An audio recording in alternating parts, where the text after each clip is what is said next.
তরুণ প্রজন্ম যদি একবার গর্জে ওঠে মুসলিমদের, ইনশাআল্লাহ তাআলা তারা সকল বাতিলের ভিত্তি গুঁড়িয়ে দিতে পারে ইনশাআল্লাহ।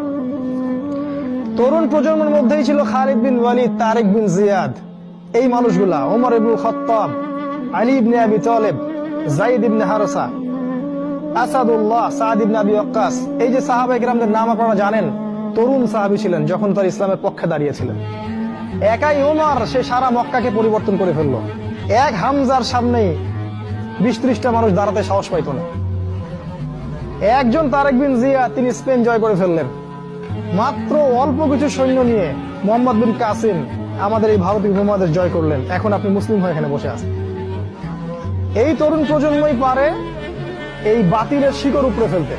এই জন্য মাসিহুদ দাজ্জাল এবং তার অনুসারীরা খুব ভালো করেই জানে যে মুসলিম তরুণ প্রজন্মকে যদি আমরা আটকাতে না পারি, তাহলে আমাদের ভবিষ্যৎ খারাপ আছে।